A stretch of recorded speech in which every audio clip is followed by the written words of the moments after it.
Hello, and welcome to the Musicians Talk Show, episode number 22. Hard to believe we're at 22 episodes, Matt. I know it. Hey, what's up, everybody? Matt Tolley here with me, my co-host. I'm Dallas DeWhite, as always.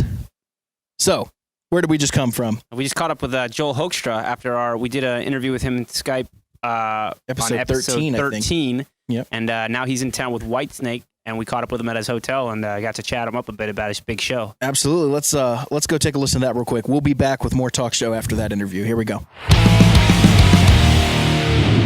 So, sitting here with Joel Hoekstra. How's it going? It's going great, thanks. How about with you? Oh, man, we're doing great. He lives, how many minutes from here? 8 minutes from here. I live right there on Cedar Street, so it's not far at all. I was like, perfect. Awesome. Yeah. Looking forward to the podcast. It's going to be fun. So what does a day on tour for you look like, typically? Show day is, usually because you get to bed a little later on when you're out on tour. So I usually crash somewhere about 2 a.m., something like that. So wake up somewhere about 9:30, 10, depending, somewhere in there. Coffee, get myself going. Totally. Black coffee, no sugar, no milk. Anyway, so that's a huge part of my morning. Got to have the coffee and water to get myself kind of my brain moving. And then exercise, definitely at some point. Hit the gym, which I'll probably do right after this today. And it depends. Like on a show day, a lot of times I'll wait to do my guitar stuff until before the gig because with warming up for a gig, which I do for an hour or so with Whitesnake, and then the show, then I've played for a couple hours, which is pretty solid with it, as much technique is involved. I don't want to get too rough on my hands at my age. If I start putting in 8-hour days of shredding, my hands just won't hold up, Yeah. But yeah, that's kind of it, dude. It's pretty easy, I mean, all in all on this tour, there's really no sound check. So, we kind of just roll in later. Everything's kind of, the board is set and everything, our gear's all set. So, it's pretty cush all in all. I mean, today we'll leave for the venue at about 4:00. So, I just try to check in with all those other areas of my life. Like I said, staying fit, maybe get myself spiritually correct, my head correct, and then get my guitar playing warmed up for the gig, go on, do the big show, and then afterwards try to do my best with any social interactions that I have and all that, and get on the bus with the guys and have a lot of laughs, man. So what is it like to come, or rather, how do you handle going from that high of being on stage in front of all those people to just the dark, aloneness of being done and back on the bus and that kind of stuff? It's easy. I mean, that's a lifestyle for me, Sure, yeah. And nowadays, with smartphones, you're never really alone. And if I want to do any of that, all I do is just open up Facebook and answer people's inboxes or go on Twitter or whatever. So, and that's all still kind of part of the job these days, in my opinion. I mean, I still keep up with that and respond to everybody, which is, as the years have gone by and my profile has advanced a bit, it's gotten more challenging, but it still is, it's productive and cool to be able to do that. And I think it's part of the modern day, whatever you want to call a rock star, if, that's all subjective and relative stuff. But, in terms of being a pro musician out in a popular rock band, that's part of it, man. You gotta be good with the fans. You know, they're there to spend their hard-earned money and they're making the lifestyle that I get to live possible. So that's interesting that you look at it as that's your communication. Like when you're feeling like lonely or you want to get out and talk to somebody, you always have that. You can reach out and talk to anybody. Well, yeah, you always have that. I mean, obviously I have my family for any kind of real contact. That's, people that really know me as a person. The playing guitar is obviously just one part of a person. Of course. Hey, man, I'm totally happy that people are there to, it's overwhelming actually when you think about it. Just the amount of people that want to say something nice to you or want to be supportive is actually, it's pretty amazing. I mean, I try not to take any of that stuff for granted. I'm lucky to open my eyes every day and just be alive. I'm lucky to my heart's beating and that I have my health and my family has their health and We're lucky we're not living in a world war right now. We're lucky, we have shelter, we have food, we have water, the basics. Absolutely. Gratitude. So all this other stuff is kind of like, it's almost miraculous, man. And it might, that might be like, take it easy, pal. You're not in U2, but I mean, I'm just trying to show that that's something when I talked about being spiritually correct, that I try and get myself there every day. It's that place of gratitude, of really trying to refocus on, let's think about what's happening here. I try and do that every day. Have a real check-in moment that lasts for a while, maybe 10, 15 minutes of like, this is what's going on. And that's probably a big part of staying sane. I was going to say that's probably a healthy thing to do for your mind. I think you have to put it all in perspective. When I joined Night Ranger, and that was kind of my first time of, being like, having people want your autograph or want your picture and getting treated special, and everybody wants to buy you drinks and all that stuff. And I had a lot of fun at first when I joined that band, but then I kind of hit a wall with that, or it was like, it is an awful lot of fun doing all that, but it also isn't really taken, you got to have that moment where you kind of square it up and take a look, a realistic look at what's going on. Yeah, put it in perspective. So exactly. Perspective. Thank you. So what is the production like on this run of the Whitesnake tour? It's great. I mean, we're obviously opening for Foreigner essentially on it. So it's, really Foreigner took care of all the lighting and all that stuff. So we're kind of playing on their stage more or less with our set. So it's great. Yeah. And honestly, all of these bands, are pretty grounded dudes. All the Foreigner guys understand what it's like to work your way up because they weren't there in 1970 whatever when the band started, outside of Mick, and who's a wonderful guy. But all these guys are Foreigner, such nice dudes. All the guys in Jason Bonham's band, such nice dudes. Sweet. All the guys in our band, such nice dudes. This makes life so much better, doesn't it? It's just like a great classic rock hang with no attitudes backstage. Cool. It's just like we're all buddies and getting along. And it's probably a mutual respect amongst all you guys. You know what I mean? Like that, there's no animosity or rivalries at all. It's really pretty cool. I mean, we even have had Chris Frazier, who plays drums for Foreigner, was actually in Whitesnake at one point, and I filled in for Mick in Foreigner, and our bass player Michael Devin was actually in Jason Bonham's band last year on tour. So it's a little like family, some of us have been in each other's bands as well. So it's a good thing. As far as like click and stuff like that, you guys playing to a click? Is there backing tracks? No backing tracks whatsoever, man. Cool. David has never used any, and he never will. So, cool. We're really one of the only bands not doing anything. It's definitely a popular thing nowadays. Nothing in the box. We are to click, but it's because it's for Tommy. Tommy has us on click because there are things like certain songs like Love Ain't No Stranger has that kind of slow beginning, and then when the band kicks in heavy, it's at a different tempo. Okay, so those two things, a transition without a click would be pretty difficult. So Tommy has a tech who's switching the click on and off, but I don't get the click. The only time I used to use it a tour or two ago was when I would set up songs on acoustic guitar because over the years, I've just kind of learned that the safe way to have a singer never be able to tell you something was too slow or too fast is to do it at the agreed tempo and play it to click. Yep. So there could never be any, boy, you were dragging on that. Yeah, that's a quick lesson to learn for sure. Yeah. Cool.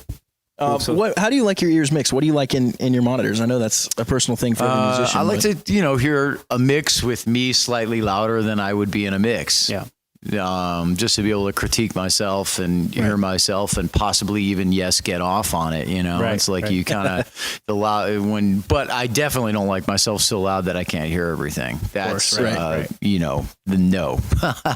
no on that. But I have everything on the stage in my mix. Just my guitar a little louder and my voice a little louder than it would be in the mix in front of house. Where does your guitar tone come from? Is it a tube amp that's in a box or is it on stage? We're old school, man. We're just doing amps, you know. So I'm using the Friedman B100 heads and just a couple Marshall 412s. Okay, and, you know, a couple different mics on it, but the 57 is the primary thing, which we're speaking into right now. They're great for everything.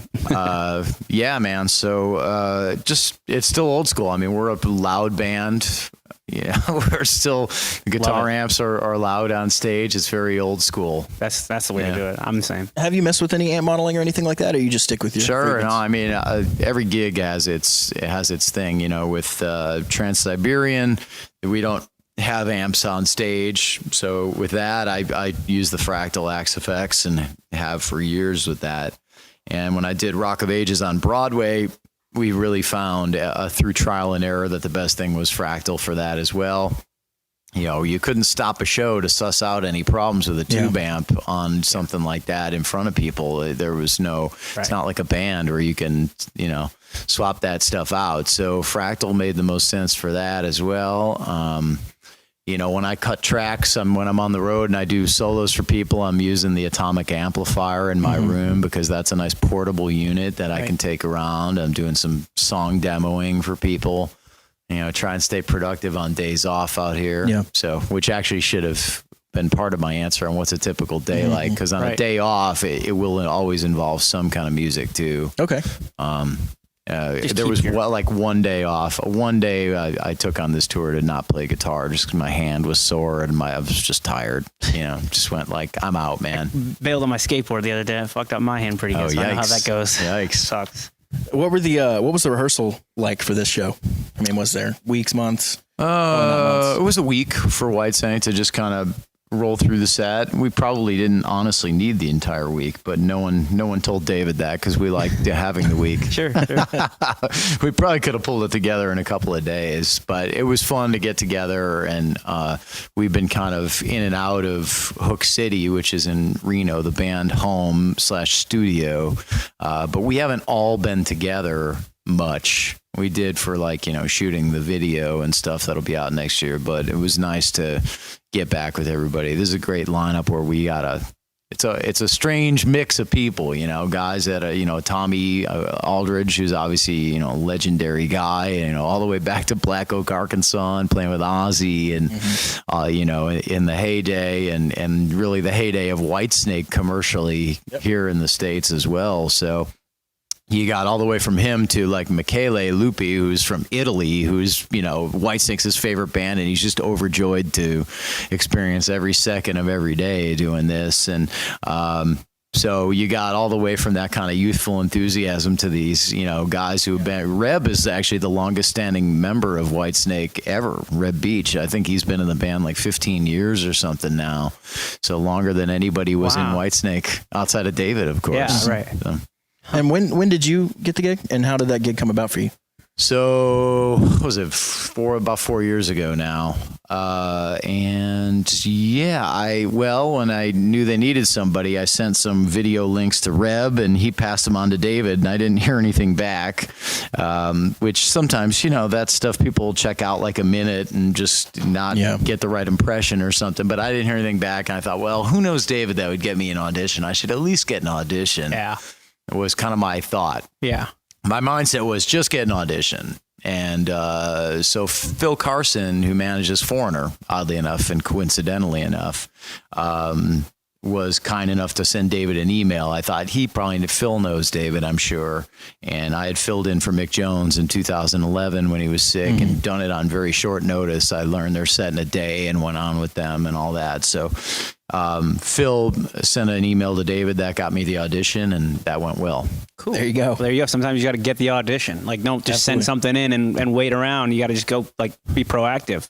Yeah, I mean, I think that's been the kind of the story of my career, man. You know, I think it's probably good advice for anybody. It's proactive in departments like that, but it's also the like preparation for gigs. Definitely. And like I'm like maniacal about that stuff. Like when we talked about it at rehearsals, me with the rest of the band, how many times everybody had gone through the songs before they got to rehearsal. Mine was about 20 times more than everybody, literally. I mean, it was like, I can understand. So what is that guys number had like? like played the songs a couple times. I'm like, really? I played it twice every night for 3 weeks, I've like been there. every song, I've you been know? there. And so I'm like thinking either I really suck and I need to practice it that much to be on par with everybody, or Well, it's probably just good. If you're going to go through all the effort of getting that gig, you're going to ask a friend to email David Coverdale for you, and would pay to be prepared. You know what I mean? You're not. well, this you don't is show up for this tour. Oh, Like when okay. we got to when we were in rehearsals, I said, I gotcha. because I had worked on be on top of this song and be on top of the and I was like, well, shoot, man, I played that like 20 times, and the guys were looking at me 20 times,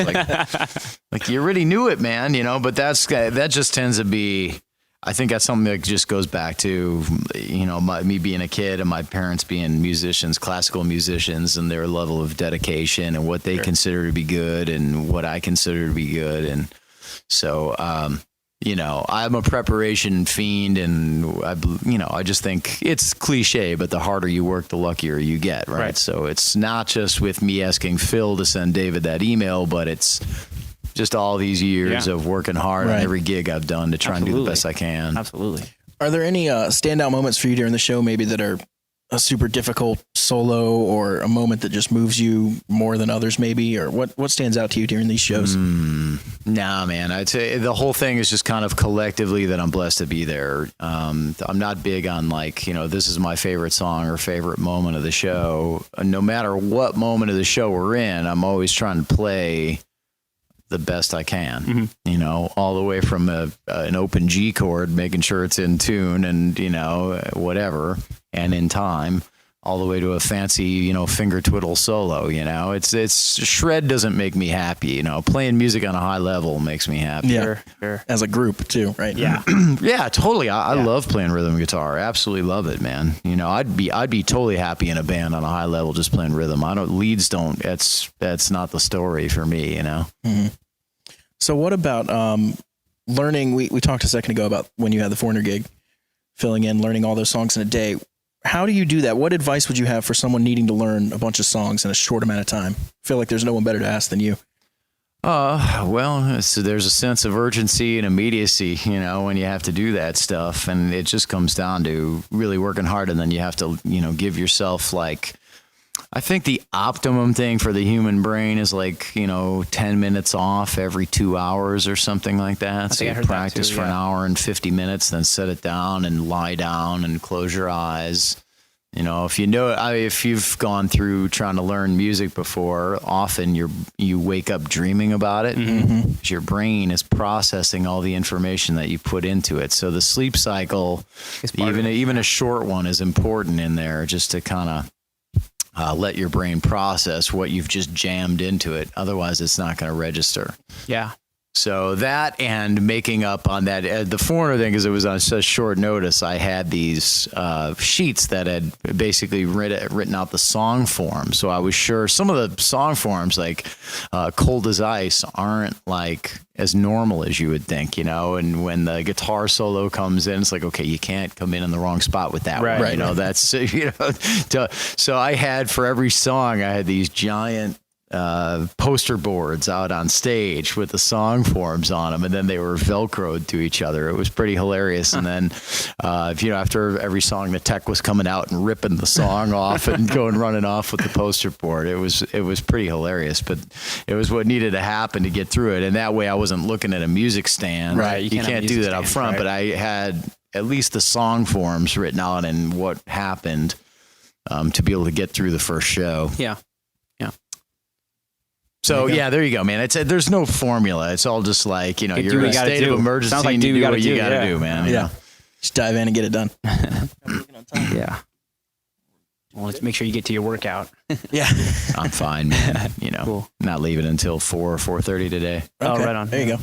Nice. What you got, Matt? Basically, performing at that level, when you're all in-ears, right? Is there anybody on monitors on the floor or anything like that? Or you guys do a hybrid stage, or everybody's on in-ears? We're all on in-ears. That's cool. Yeah.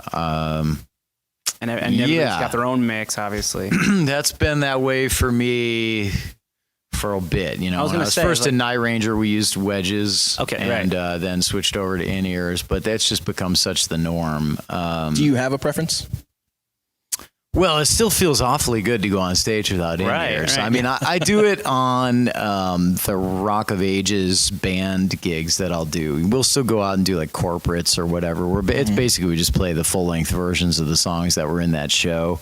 And that's low-tech enough and low-key enough that I don't go on with in-ears. And it feels awfully good. That's cool, man. I mean, nothing feels like open air, sound hitting you from open air. Yeah, I definitely, I mean, that's a tough one. There's pros and cons to each at this point. I mean, it would be weird to go back to, old school where it's just wedges and, like, say when I was in Night Ranger, when we did do wedges, there were times where Brad and I would change sides of the stage. You usually have a couple of those that are agreed upon with the other guitar player, like, hey, and let's switch, so we're each playing to the full crowd a little bit. And, I'd go over there and I couldn't hear a damn thing I was playing back in those days.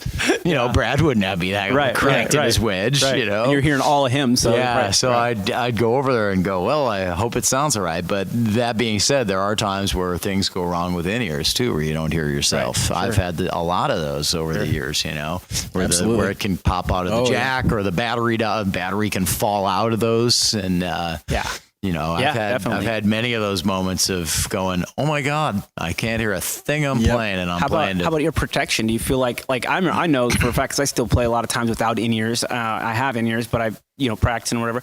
My ears ring, after practice or whatever. Like, I got to feel better about after using in-ears for a long time that your ears are probably safer. In theory, but I feel like you run them loud. I can't get into it, man. When it's a high volume, I think hearing loss is just part of my job. It might be, man. Hopefully, mine doesn't get so severe that tinnitus and whatnot. You probably have some of that already. I like it loud, man. I can't get into it when it's quiet. It just doesn't move me the same way. I totally know what you mean. The inner thing also, something comes into play when you're playing such huge stages, the time factor for the sound to carry, if you're far away from that wedge. Good point. You're hearing a direct sound of your instrument in your ear, right? Yeah. I think it was Greg Howe we were talking to was saying when he was doing some of the Michael Jackson gigs, he would be off on the wings and it was a delay between when the drummer would hit the snare and when he would hear the snare. Mm-hmm. So it was, things like that come into play that you don't think about until you get to a certain level. Yeah, there's latency can definitely mess with you without a doubt. And without in-ears too, a lot of times in venues you'll get that hard slap off the back wall coming back at you that can be really bothersome too. So there's, like I said, there's pros and cons to each. Yeah, absolutely. Have you ever had cues? Because what you were talking about before, like the cue cards, like for the structure, when we first started on Whitesnake stuff, like in-ear cues could be a thing, like that's definitely how some bands do it. You mean having count-ins and things? Right, like just a chorus, says chorus and like in your ear. So here comes the chorus. we have count-ins with Trans-Siberian Orchestra to keep it quiet and not have the big open 4 hi-hat thing and all that stuff. Our drummer Jeff Plate had one that would only go to us, a foot pedal that he would count us in with, cool. So no one would hear it in front of house. Oh, that's good. So you'd hear click from his foot, and as things have progressed with TSO. We don't play the tracks with TSO either. I don't want to give anyone the wrong impression, but what they do is that they'll run the clicks and all the lights on time code. Right. So the light show is synced to us.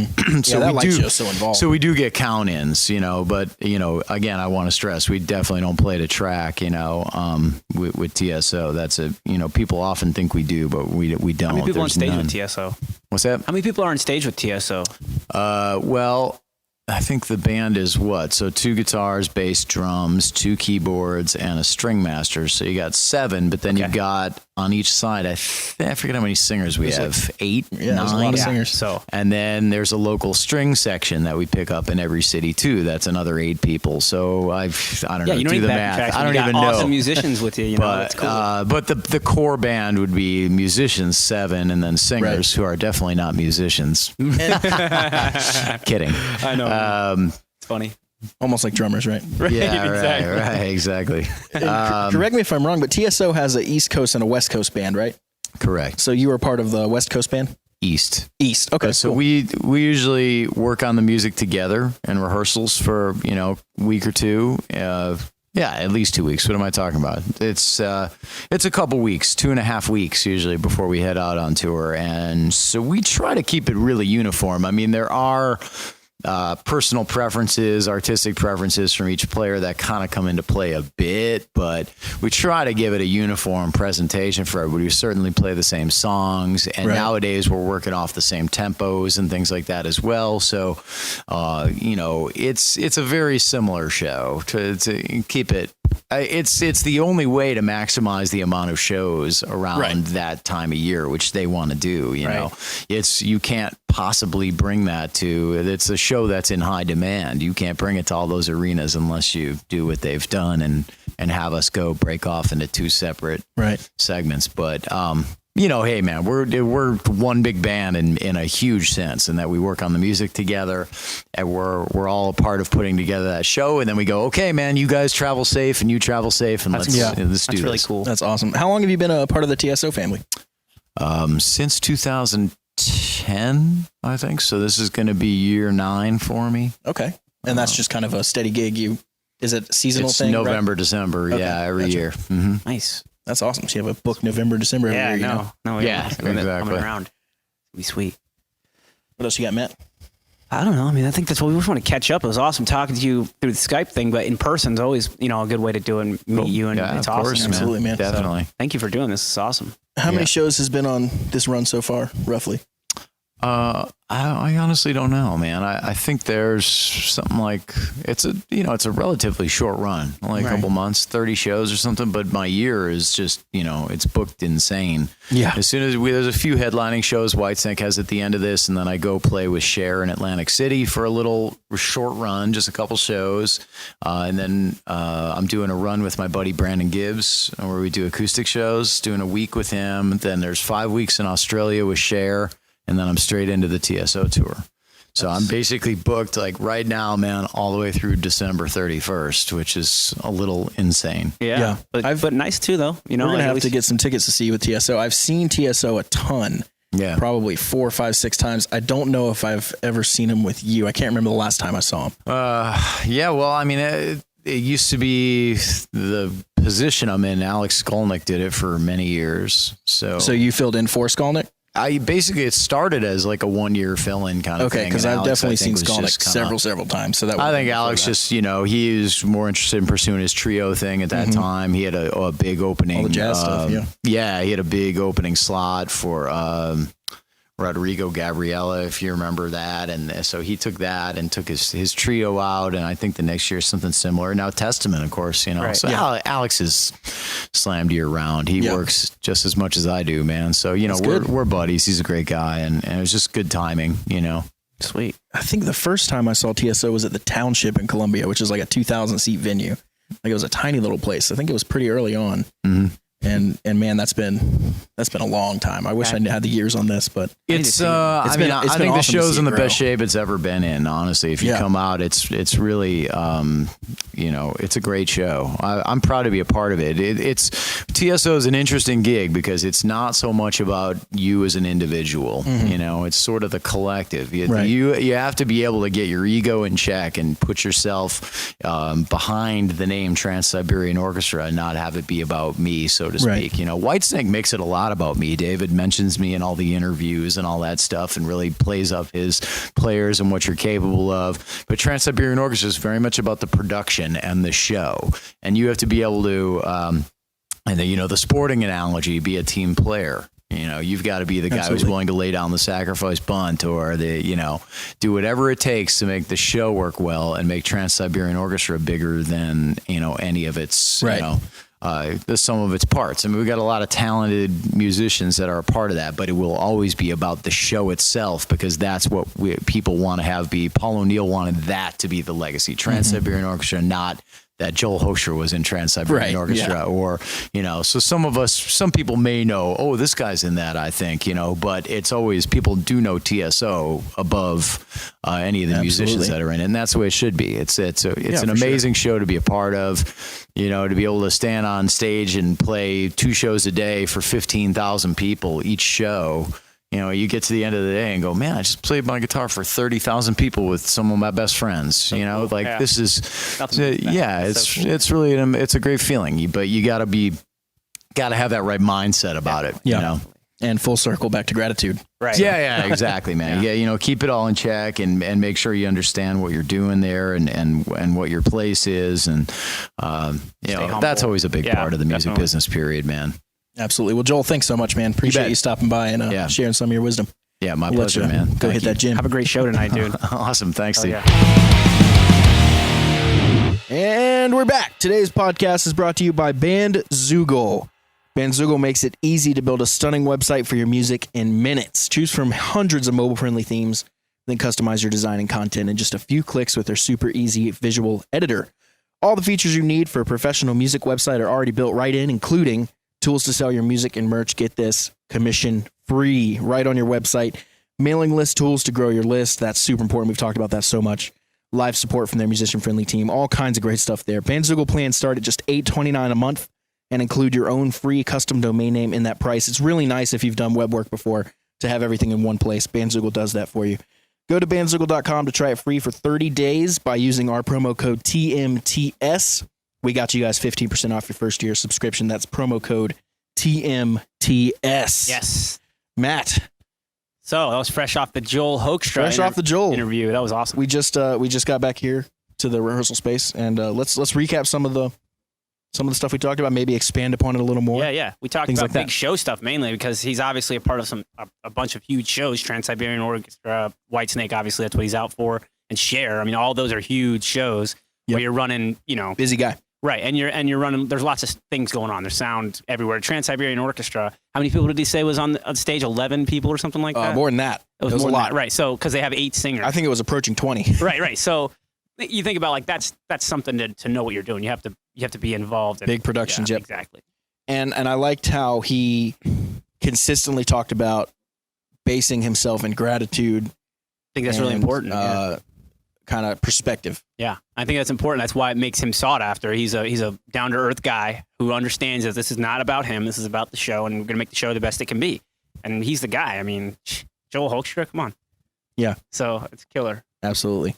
He talked about clicks and stuff like monitoring and all that. Clicks, stuff. monitoring with in-ears. I always love talking to anyone involved in a major production about what it's like to go up there. You have clicks going on, you have cues going on, and you how have they video, like lights, you have all sorts of different cues from different parts of the stage, and you got to get up there every night, and in the midst of all that, play every note right. Right. It's just like, if you've never done it, it's hard to understand what that's like. So I love to talk to these people and see, get them to share some of their insights. See, and everybody can do it differently. Everybody has a preference, and they attack it from a different way. Like Joel talks about, like he likes his guitar a little bit more hotter in his, which that's my preference too, because I like to be my biggest critic. I don't want anybody else to hear me louder than I can hear myself, because I want to know everything that people are hearing. So, and I want to make sure that I'm on point and doing what it's always really weird when you play or sing and you can't hear yourself. Yeah, it's very weird. Singing is sometimes it's like you just have no idea. Like, man, I think I'm singing in the right key or whatever. It's just, I don't know. So once you get up there and do that kind of thing and experience those experiences, you have a new respect for when you see Mariah Carey come out and she sounds bad. And it's like, well, kind of understand. You don't know what, right? If her ears went dead, she has no idea what's going on. Right, and you're like, something's going on. She can't hear or something. Like when she's hitting bad notes, that's Mariah Carey. Like she's a hell of a singer. There's something going wrong. Yeah, something is not. Who was the one recently? I think it was her. It was Mariah Carey. Okay, I thought it was. That was at like New Year's, I think. Okay, yeah. It was her. Okay. It was either this year or last. I think it was this year. It was this year, yeah. So, yeah, and everybody was all over her, you know what I mean? Yeah, because they don't understand. Or how about the one, who came out and did Bohemian Rhapsody? Was it Kanye or was it some other singer? I don't know. Some other singer came out and just, it was bad, dude. And it was a meme and this is probably a year ago. It was a meme, and he ruined it. And he pulled his in-ears out, like, first couple notes in, like, and then it really got bad. You're just like, whoa, because something's going on. You can't hear nothing. And I bet it's a situation. There's no floor wedges or anything. Yeah. And you pull your in-ear out. These you're modern on your stages are ultra low stage noise. So you have, no wedges. Right. Amps are often way in the back if you're even using them. So probably all you hear is the drums. I'm imagining you pull your in-ears out. Drums and people's voices. Right. So I mean, you can't sing and if you don't hear the if you're key. in any sort of crowd space, you can't hear the people's voices. Right. So- Well, my biggest thing is that you Drums. can't hear the music. Right. It's really hard to stay in key. So if you pull absolutely. your in-ears out and there's no wedges and there's no on-stage volume, you're screwed. Like, you're just guessing. Like, if that shit's a half down from what you normally hear it at, you know, You're going to be a half and up, and it's going to sound real terrible. bad. Dude, yeah. So I think that's what happened with that Bohemian Rhapsody deal. But yeah. So that's why it's so interesting to hear how people set up, because these professionals, when you know, they don't mess up. You don't see it very often, at least. And I just want to know how they do it, what their technique, what their approach. Absolutely. I love diving into that stuff. And a lot of why they don't mess up is because they have a good crew and good techs that keep their stuff working. Everything's going.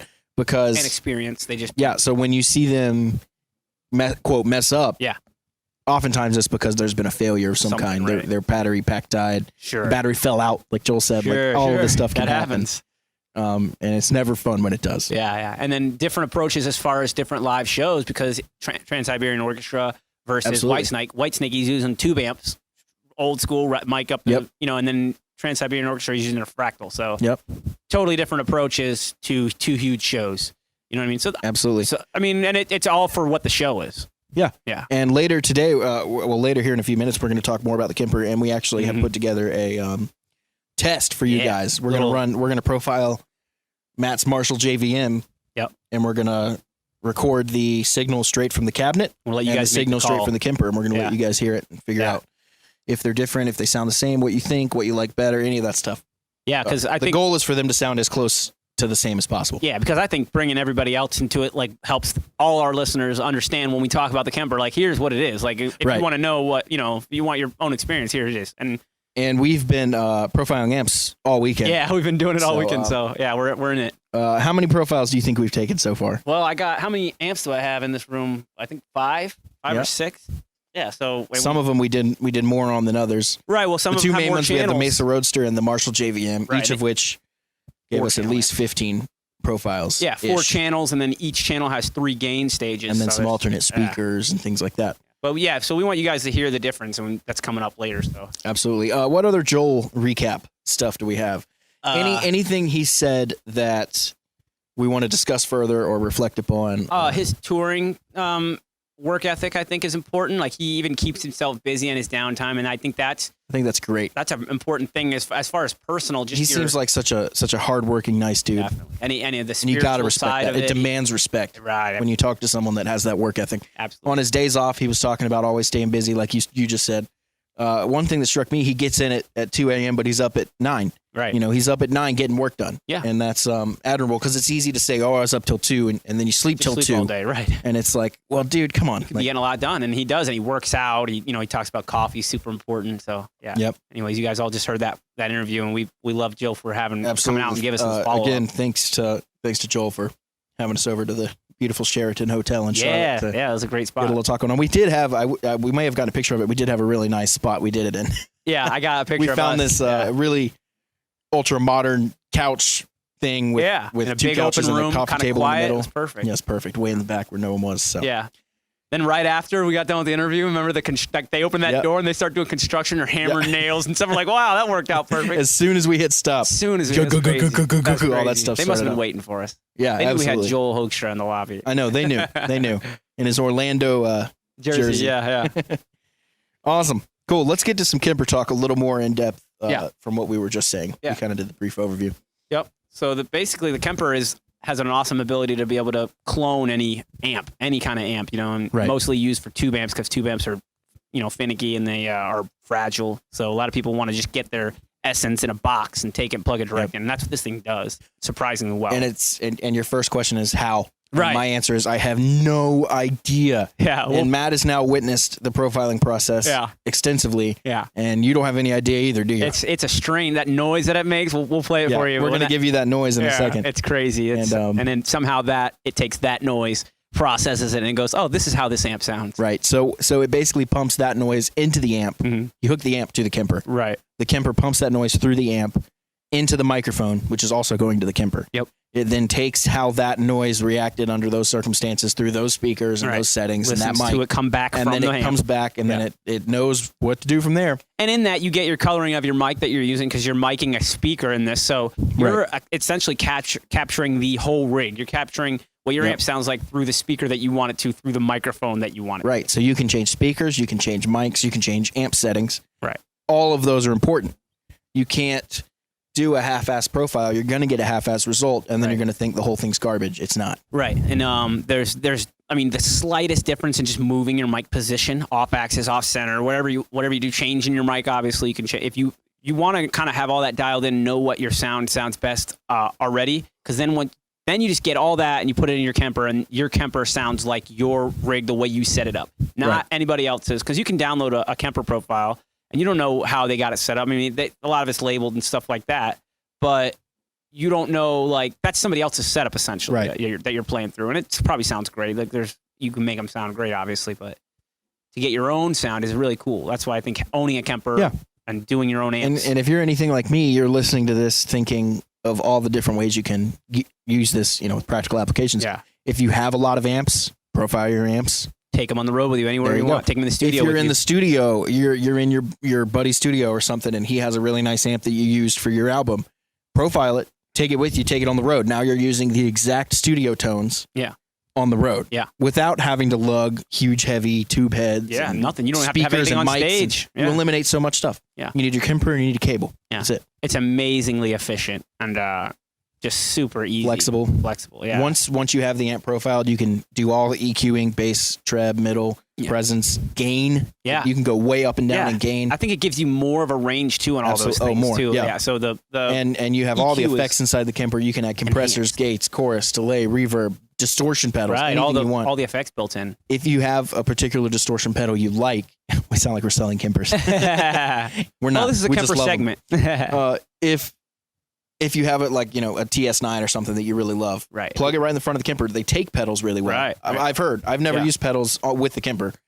Yeah, I imagine though it's like I've never had to. Yeah, so. It's a solid state. It doesn't have tubes in it or anything. It's not analog. So, and I think that's what they say about all those solid state amps is that they just take pedals flawlessly. They're just One thing that solid state gives you that no one ever talks about is reliability. Definitely. Every time you turn it on, exact same thing. Definitely. A tube amp, those tubes start to go. The power's a little different Weather's in this venue. Different. Blah blah blah. Anything, blah. Yeah, dude. It's like, this thing doesn't sound the same, and this is a really important gig. Like, When it gets really wet, like if there's moisture in the air, and I don't notice it here as much when we're at the playroom because we're so isolated with all lots of rooms and hallways, whatever. But I remember when I used to jam in basements all the time. If it got real wet, like real rainy or whatever, and if there was moisture in the air, my amp would act differently and would actually like sometimes make a little noise that was not pleasant. And I actually got so scared about that noise, I turned it off one time. So like tube amps are pretty finicky. Yeah, they got, they got their problems. Sissies. They got their problems. I like them a lot. Like, don't get me wrong. With all that finickiness, you get all that character. Exactly. That's it, man. But anyway, so Kemper is super reliable. Yeah, I personally prefer that reliability with a tone that is basically the same. So efficient as hell, man. That's crazy. I mean, I throw out my backpack. I show up at the gig ready to rock.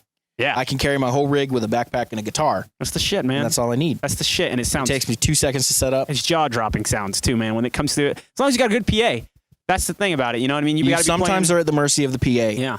One thing you can do with the power rack, which is what I have. What that means is it's the Kemper with a power amp built in. Is you can power a speaker with it. So you can roll in with the Kemper and a speaker cabinet. Right. Which doesn't really save so much on the convenience side. At that point, you might as well do the amp. But some people like it to have it kind of monitoring behind them with the main sounds coming through the PA. There's a lot of ways you can do it. Sure. So you still have a stage volume and you're not totally quiet. We're all on ears. I don't care if there's a speaker on stage with me. I usually prefer there's not. So I'm fine putting it backstage in a rack, going straight to the board, to my ears. Yep. Perfect. Cool. So we're going to do this thing? Yeah, let's check out some sounds. First, I want you guys to hear the signal that it sends. The signal that it sends. So what you're about to hear are some crazy space alien noises that the Kemper sends through the amp. Let's check it out.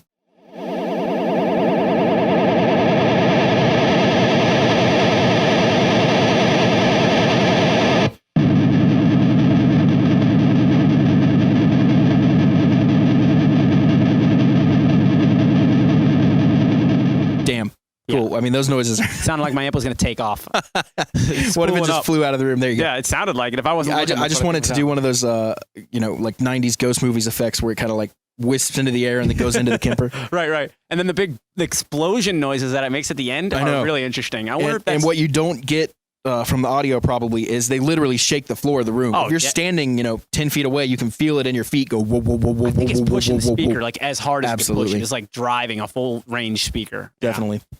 Okay, now let's take a listen to Matt's Marshall. Yeah. This is the JVM10. Yeah. Holy crap, this amp sounds so good. This is my favorite Marshall I've ever heard. It's a great amp. We have it on kind of a high gain setting, the OD1 channel for you nerds. Yeah. Let's take a listen to me cranking out some low E chords here.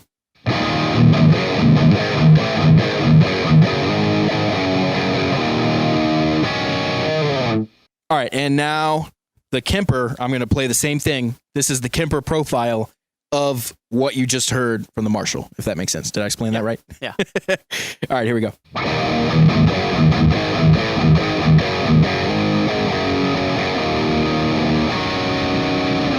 All right, now we're going to put them back to back. Here we go. JVM. Kemper. Cool. What are your thoughts? Yeah, check that out, guys. What do you think? We're going to post up some stuff where you guys can maybe vote or comment or something to kind of... Yeah, that'd be awesome. Which one you like better, which one you think they sound the same. If you can hear a difference, I'd love to hear if anybody says, nah, the Kemper, it's bullshit. I don't like the Kemper. So I tend to think that the Kemper adds, once you've profiled your amp, you have more range over your EQ, and you have obviously the effects that come with all, on the Kemper and everything. So it's more of your amp. It's like your amp. One thing I've noticed across the board is it seems that once the amp's in the Kemper, you lose some low end. Okay. But to me, and this is again monitoring with my in-ear, so detail monitoring. Right. I don't think this is super noticeable through the speakers, but you lose some of the low end. And my first thought was, oh no, you lose some of the low end. And then my second thought was, well, anyone who's mixing anything is going to remove that low end from your guitar anyway. That's true. Because if you have a bunch of low end hum building up down there, it's just you're in the way of the bass, you're in the way of the kick drum, you're in the way of all this stuff. First thing they're going to do is high pass filter you up to I wonder if 60, 80, 100 hertz. I wonder so if that's where all that low end is anyway. In the Kemper that's doing that, that's filtering out the lows on purpose. It could be. That'd be interesting to know. Anyways. All right. Well, that was our Kemper test for the day. Enough Kemper talk. Let's talk about Kemper talk. That's it. The weekly album review.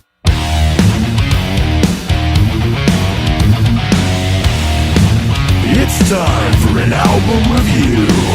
All right, Dallas, this one's your album review. So this was my pick. I picked. Okay, well, let me tell the story first. Yeah, do it. I'm here one day at the Playroom setting up for a band rehearsal. Matt's not here. I hear the band in the room next door, right through the wall, playing Nothing But Thieves. Up until this point, I'm convinced I'm the only person on the planet that knows Nothing But Thieves. I've never heard them on the radio. I found out about them because I was playing Madden, 2017. Okay. And they were on there. And I heard the song on the game as I was playing. I was like, oh, this song's awesome. Yeah. So I looked up the guys, got their album, amazing album. But I hear these guys playing it next door, and I'm like, and I always okay. thought I've heard them play that song. I always thought, I didn't know if it was original or just what it, Yeah, so they play. They've actually honest, played they don't two do of it these the most songs justice. that are on this album. What? To be honest, they don't do it the most justice. So I've heard now. I've heard the original or maybe the they don't know who they are. Well, they'll know. So the They'll only know. band here that fucking covers those songs. Room 14, come find me. There you go. So I'm here. I hear him playing it, and I'm like, wait a second, that's Nothing But Thieves. And then to mess with them, I played it really loud on the stereo in here. So I was hoping they would hear it in a gap. And nothing did. I don't know if they did. I did stop by and tell them. Oh, did you? Good job. And cool. And I love that they were covering that stuff. Yeah. I don't know many people that know that band. I only became aware of them after you made this. Right. The band is from England. I'm not a scholar on these guys, but I'm pretty sure they're from England. They're a bunch of young guys.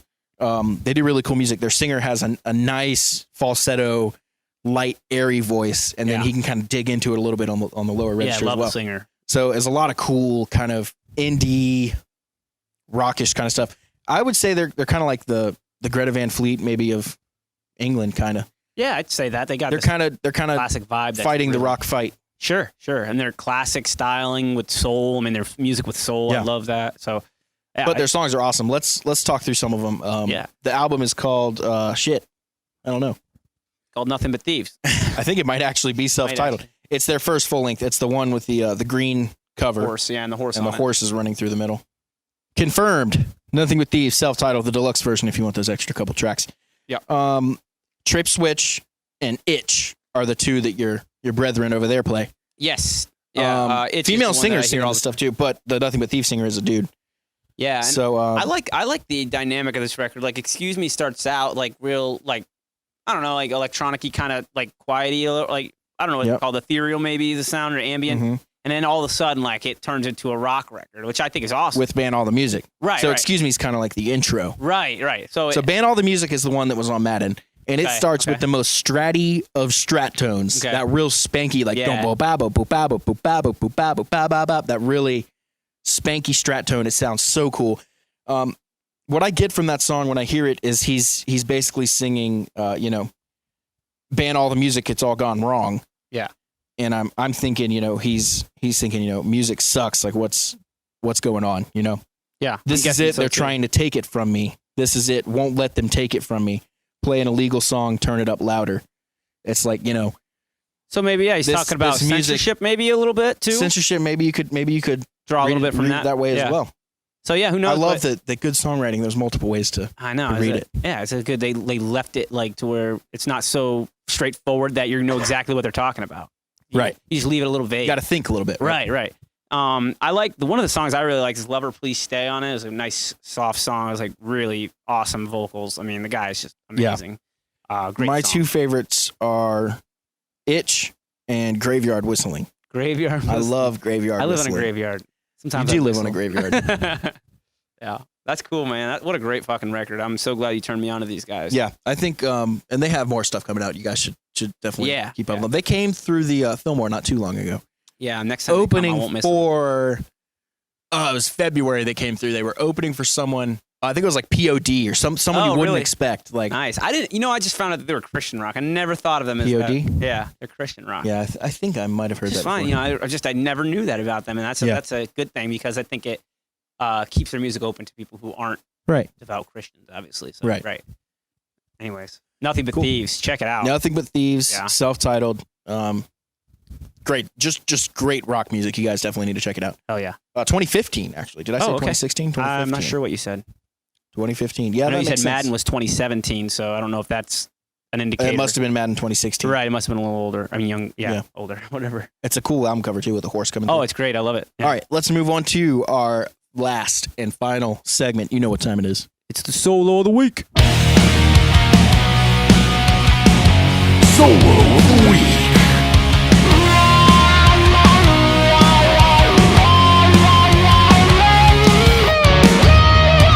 This week, we got Pantera, Dimebag Darrell. We're going to do The Art of Shredding. The Art of Shredding. Let's take a listen.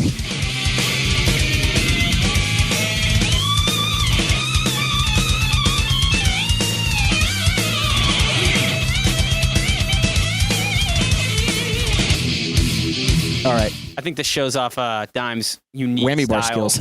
Yeah, well, I mean, whatever. You call it what you want. Like, I think he's super expressive. Like, it gives him more... Playing with a whammy bar is difficult. There's all sorts of cool stuff you can do with it. I love listening to people like Dime and like Steve Vai is a master. Satch as well. Van Halen. Masters of whammy bar usage. Yeah, Van Halen. For more than just... Exactly. You know what I mean? Exactly. Avenged Sevenfold, man, utilizes the it's a full floating Floyd is really what they're using, which is a locking tremolo system that allows them to do huge bends and squeals and not lose tuning in their guitar. Right. You take a regular Stratocaster, it has a whammy bar on, you can drop the notes. When you come back up, everything's out of completely different tuning. So what this does is it clamps onto the strings in the top. Right at the nut. So you replace your bone nut with a metal nut with these Allen wrench clamps on. Exactly. It clamps the string down so hard no right there slipping that it through can't the nut. move. It's stopping the slipping that's going by the nut. That's where your tuning gets out of whack when you're and what happens is now you can't tune your guitar the normal way, so you have to tune it with these fine tuners that are down by your picking hand. I always hate that. And you can't tune your guitar to extremes. Like if I needed to drop to tune to drop D, I couldn't do it because there's unless you buy that little Van Halen thing he came out with. Yes, and that doesn't work with full floating ones. It only works with the ones that go one way. Got it. It doesn't work. You can't go up with that because it sticks out more. Yeah, exactly. And I bought one thinking I could do it. I think he actually. I think he cut. Or maybe it's Steve Vai that did this. He cut it looks like a bear claw cutting out of his guitar. It's a scallop, like a scoop. So you can. So that way the thing can fit past the recessed hole. I've had Floyds before. I like using a Floyd. I do not like owning and maintaining a Floyd at all. I bought a Floyd Rose guitar without knowing anything about Floyd Roses. Same. And I was blown away. I was like, I was absolutely furious. It took me an hour to change the strings the first time I ever did it. And took me an hour to get it in tune. Yeah. And then when I finally got it in tune, the bridge was jacked up all the way. I was like, so then you have to, what that does is, and essentially how you fix that is the tension on the back of the guitar. There are 3 springs that you can, essentially what you're trying to do is make those springs the same amount of force as your strings do on the front. So equal tension across. Yeah, exactly. That evens it out. And now the tremolo sits halfway in tension, so you can bend it down or up. And what floating means is what Matt just said. You can bend it down or up. So it literally, the bridge is floating. It's not sitting on any one thing. So you can move it up and down. Where I run into trouble with that is I like to play really heavy-handed with my right hand. Right. So my palm will rest on it. It'll pull everything sharp. Yep. So you can't rest you got to get out. And that's why I'm kind of glad because when I did get that Floyd Rose guitar, I was young. It was like one of the first nice guitars I bought. And it wasn't even a real Floyd Rose that I found out later, like maybe like a year later.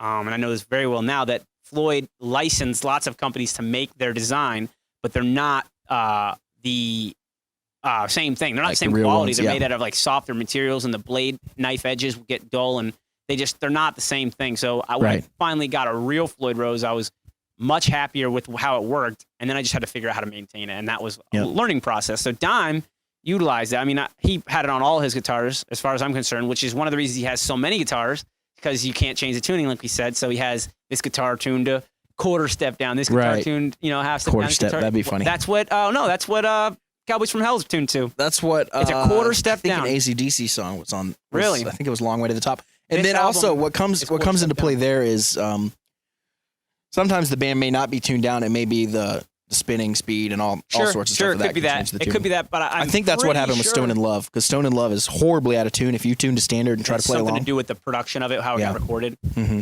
I'm pretty sure this whole record was deliberately tuned to quarter step down. That would be a bitch. I don't even know how you do it. I don't really. You would just change. So standard is A440. Yeah. You would just change that number. To change it to what though? A450, like whatever it would be to be a quarter step down. You would have to do the math on. I don't know off the top of my head. Yeah, so I'm pretty sure this whole first record was that way, and then later on in their records they got to a lot more tunings, like drop D, drop whatever, and they had all this other stuff. But this record, I'm pretty sure, straightforward quarter step down. Interesting. Which is interesting because you can't play to it. Like, you're trying to and you can't. And you're just like, why do I sound so bad?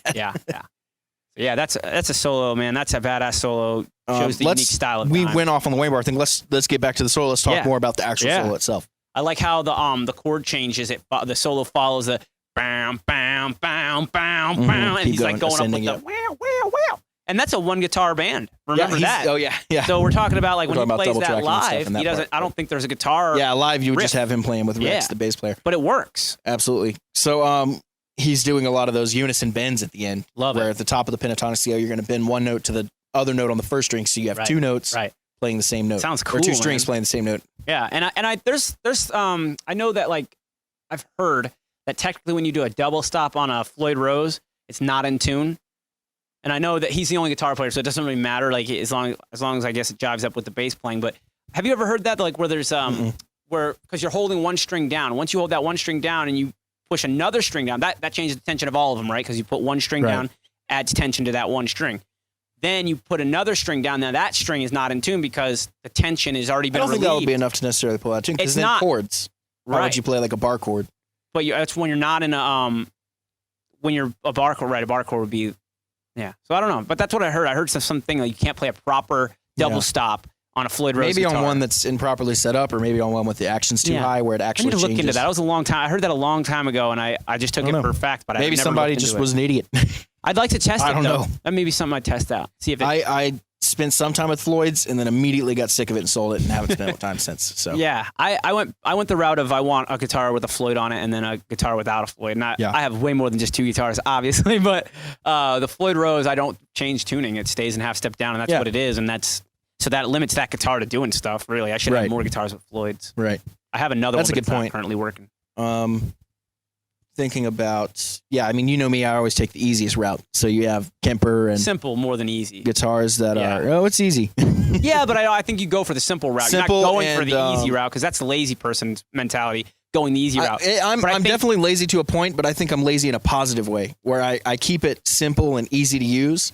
That's what and I'm that saying, encourages efficiency. Right. So it becomes lazy in that kind of way, as opposed to just being like, I don't want to So mess that's with why it, I think that simple is the word instead of saying it's easy. I do it because it's easy. You say you do it because words it's do simple. have connotations. Yeah. Right. Well, they do. They do have two different meanings. Easy meaning like I do keep it pretty not simple. hard My for you string to- changes are quick and easy. My guitars stay in tune the way I want them to. Everything's Right. set up nice. Right. I don't go out of tune when I'm playing with my right hand, messing with the Floyd. Right. And then on the Kemper side of things, we already talked about all that. Sure. So I keep it pretty simple. I do have one guitar, my Music Man Luke, Yeah. which has a Has a tremolo system, but it's not a floating one. Right. It's the And Ernie it's- Ball one, which I actually really like. Yeah. Because you have locking tuners, Yeah. which is where the That's where the nut goes out of tune is your nut slippage. Like it slips right. through the. So I don't have the locking system on the nut. It's actually on the tuner on the back of the tuning pegs. Oh, well, what that is, that's locking strings, and that's just so you don't have to wrap your string around the tuning post like Oh, 4 they or keep 5 it. times. They keep it pretty tight in tune too when you're Well, diving and yeah. stuff. So I could see it. I could see it if there's any slippage that you normally get from tuning posts or whatever. Mm-hmm. That would definitely eliminate that. And I have those on some other guitars too. But the locking nut is where you lose any kind of like losing. This thing will occasionally go out of tune if you do something crazy. Right. Because that's I don't really like dive bombs, so I like to use the whammy bar to do vibrato. Yeah. I like to dive and pull it up. I Yep. love those sounds, Yep. and I love a lot of harmonic stuff. But Yeah. other than just like hitting the low E string, go brrr. Yeah, you hear a mixture of all this stuff in this solo. This solo is loaded, and I love the whole song. The Art of Shredding is it's what it is. It's what it calls itself. It's the Art of Absolutely. Shredding. He's got some badass riffs in there, and then that solo just kills it. So What a great name for a song. yeah, I know that was what I thought too. Like the groove and the one feel. thing that's prevented me from loving Pantera as much as I should, I just can't get past their mixes. Yeah, The you mixes told are me that so before. bad to me, to my ears. I think Vulgar is one of the best produced albums that I've ever heard. Like Really? when I listen to the way even the gaps in the sound, you know what I mean? Like when there's nothing being played or something like that. I don't know. There's something about that record. It just sounds so flawless. To me, all the Pantera I've heard is all bass and all treble. So you get this like really weird, like bassy, Range. but also super clicky kick drum. So it's like, da, da, da, da, da. Right, And then right. the hi-hats are just so bright. They make me want to like pop my ears. Really? You ever get that feeling? No. The guitar, no mids. And this is the mix. This Yeah. might not be his tone. This Yeah, might be you know the way he the played album's through a mixed. solid state, right? Cranks, Never a right? tube guy. Yeah, He had always solid Cranks state. for a while, I know. Yeah, Cranks, all kinds of stuff. Randall's. Randall, that was the big one. Yeah. Lots of them.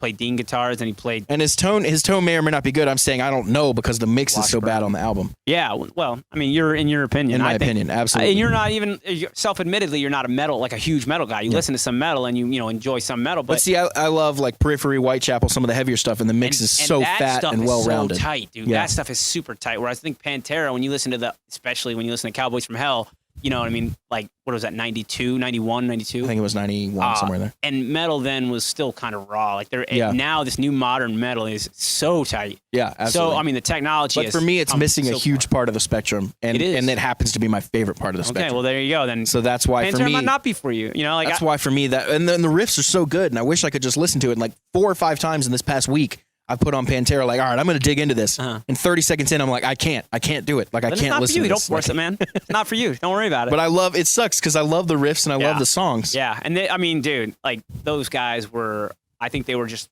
100% genuine in what they were trying to do. Like they were not trying to become the biggest band ever. I don't think that was like they were literally in love with what they were doing, and I think that shows. You know what I mean? That's what I hear when I listen to it, and you watch like interviews, like we've played you guys Dime talking to himself in a mirror. Yeah. I mean, I love that guy as a character, so I think that's what I hear in his music. So, and if you can't get past the mixes, I mean, like that's something you're more into production than I am. Like you're doing a lot more recording than I am. So yeah, I mean, your ears are tuned into that stuff maybe more too. I don't know. I could probably say I'm missing stuff. It's just what I feel and hear when I listen to it. That's all it is. It's just a personal thing. Well, anyways, that solo is undeniable. Absolutely. I love that shit. Good stuff. All right. That's it, Matt. Last words, last thoughts. Dude, this was awesome. Glad we got to talk to Joel today. Got to do some Kemper and stuff. Yeah, man. Hope you guys dig it. Good stuff. All right, man. We'll see you guys later. Hey, guys. First of all, thank you so much for listening. If you could please take a quick moment to subscribe on iTunes and leave a rating and review. Your feedback seriously is really important, and it helps us keep the show alive. Check out musicianstalkshow.com to sign up for our mailing list. If you do, we're going to send you our main theme song and a few other surprises. Plus, you'll always be the first to know what episodes are coming up. If you want to help support the show so we can keep putting out the highest quality content possible, please follow the Support the Show link at our website and consider donating to our Patreon page. Lastly, if you have an idea for a guest or a question you want to discuss, contact us through any of the contact forms on our website, and we'll do everything we can to make it happen. Whew, all right. That was a lot, but we got through it. Thanks again, guys, and we will see you soon.